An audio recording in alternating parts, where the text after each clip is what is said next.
My name is Adam, and I typically refrain from disclosing my last name unless it is necessary for official documentation or formal introductions. I am 19 years old and currently a college student in Massachusetts, leading what some might describe as a comfortable life. My parents have consistently provided for me, ensuring that I had everything I needed, which has allowed me to focus on my studies without the burden of financial concerns. For this, I am eternally grateful, as it has afforded me the opportunity to pursue my academic interests, engage in my hobbies, and spend quality time with those who are most important to me. One of those significant individuals is Harry. Harry and I first crossed paths in high school when he transferred into our senior class from another town. I vividly recall the day he arrived, tall and lean, exuding a natural confidence that made him seem at ease in any setting. His hair was slightly long, often falling into his eyes, and he had a tendency to run his fingers through it when deep in thought. It did not take long for us to become inseparable. We shared a passion for the same video games, a similar sense of humor, and could engage in hours of conversation about a myriad of topics. People frequently remarked that we resembled brothers, and for a considerable time, I accepted that notion without question. During that period, I did not contemplate attraction much. I had dated girls and experienced my share of high school romances, never once questioning my perspective on relationships. In fact, I was somewhat indifferent towards those who openly identified as attracted to other men. It simply did not resonate with me, and I may have even been a bit dismissive, not out of malice, but rather from a place of misunderstanding. However, life has a unique way of altering one's perceptions. As we transitioned to college, Harry and I maintained our close friendship despite attending different institutions. His dormitory was cramped and uncomfortable, prompting him to frequently seek refuge at my place. This developed into a routine where we would spend our evenings playing games, watching movies, ordering pizza, and enjoying each other's company as if we were still carefree teenagers without any obligations. Friday unfolded like any other day. It was approximately 11 in the morning, and we found ourselves enduring yet another monotonous college event. A speaker was droning on about career planning or some equally tedious topic, but my attention was elsewhere, already anticipating the upcoming weekend. I nudged Harry with my elbow and suggested, "Let's make this weekend memorable. My parents are out of town, so we have the house to ourselves. I propose we stock up on snacks, grab some beer, and just relax. The new game update was released last night." Harry turned to me, his eyes brightening with enthusiasm. "Absolutely. I was hoping you'd suggest that." By early afternoon, we had loaded his computer into my car, an old yet dependable Japanese sedan that had seen better days.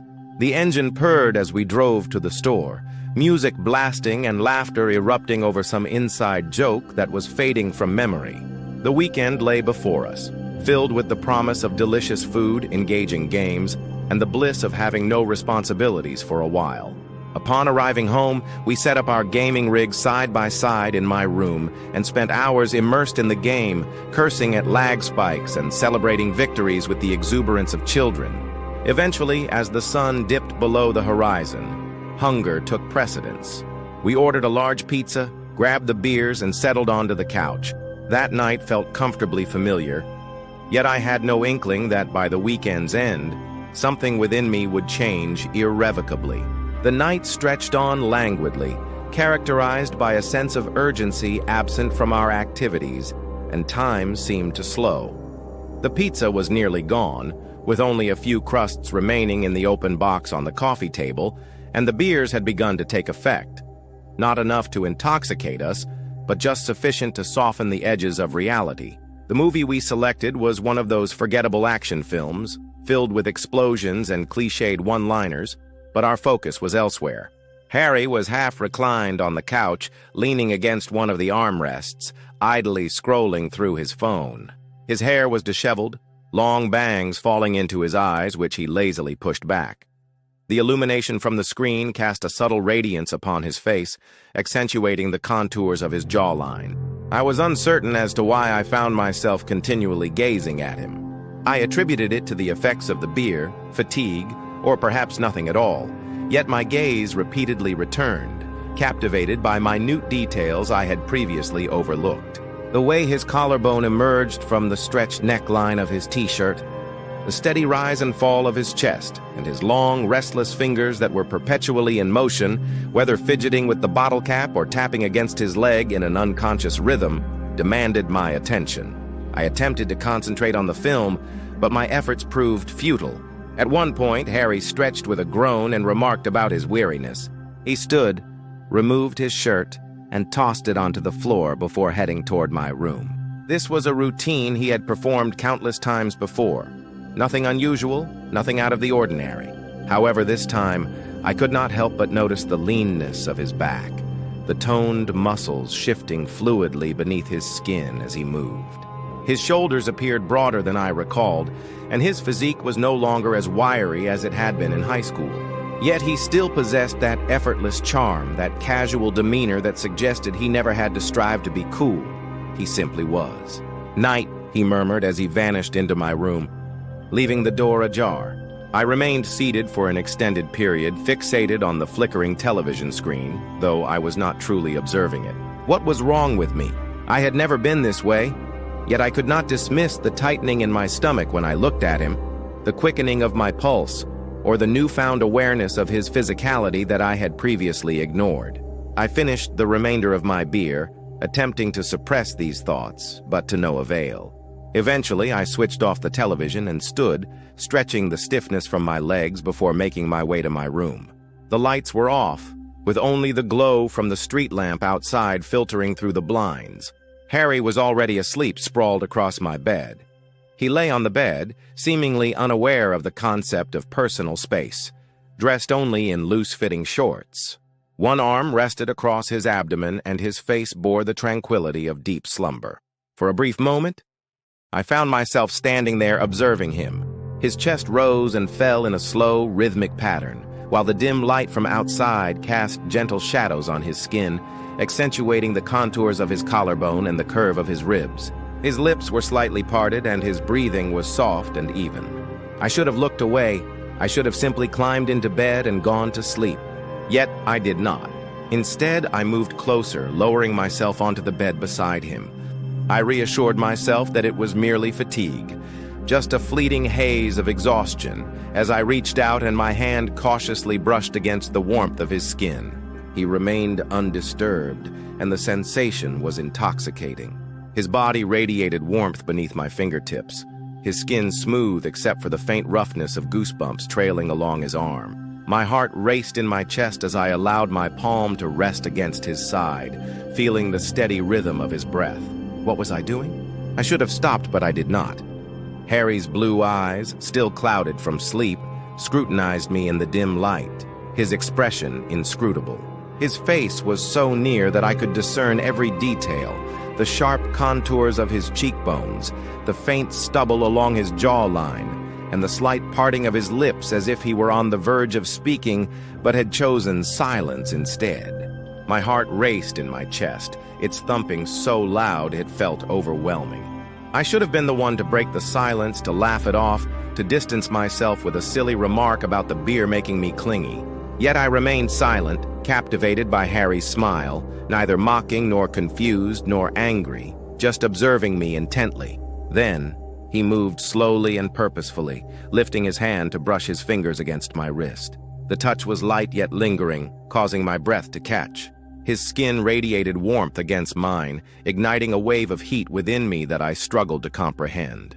I should have halted his advance, but instead, I inched closer, my chest pressing gently against his back, my arm draping over his waist in a manner that felt unsettlingly natural. He shifted slightly, emitting a soft sound in his sleep, yet he did not awaken. My heart raced and my breath became uneven. I promised myself I would pull away in a moment, that I would let go before I crossed a line I could not uncross. But then he stirred, and before I could retreat or explain myself, he opened his eyes, still heavy with sleep, and they met mine. For one long, agonizing moment, we simply stared at each other. And then he smiled, a slow, knowing smile that sent a shiver down my spine. In that instant, everything I believed about myself began to unravel. The room was enveloped in silence, save for the soft sound of our breathing. My body remained tense, frozen in place, caught between the instinct to withdraw and the overwhelming desire to remain exactly where I was. I allowed him to guide my hand, pressing my palm against his side. His body was firm yet lean beneath my touch, and I could feel the rise and fall of his ribs with each breath, the steady beat of his heart beneath his skin. "Adam," he murmured, my name a soft whisper on his lips. That single word was enough to propel me forward, closing the distance between us. Our foreheads touched first, the warmth of his breath mingling with mine. My fingers instinctively curled against his waist, gripping him as if I needed something to ground me in reality. His hand traveled upward, tracing a slow path along my arm, leaving a trail of warmth in its wake. Then he kissed me.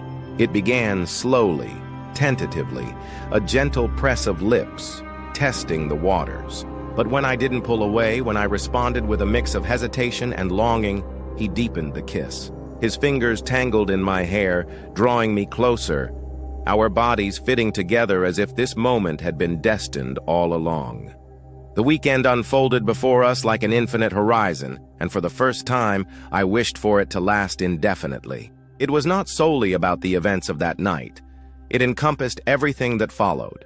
The small moments, the silent understanding, and the way Harry seemed entirely certain of our actions, while I grappled to articulate my feelings. By the time the first light of dawn filtered through the blinds, I remained awake, not restless, but hesitant to close my eyes and risk awakening to find this had all been a dream. Harry lay beside me, entangled in the sheets, his face partially buried in the pillow, his hair a disheveled mess, strands falling haphazardly over his forehead.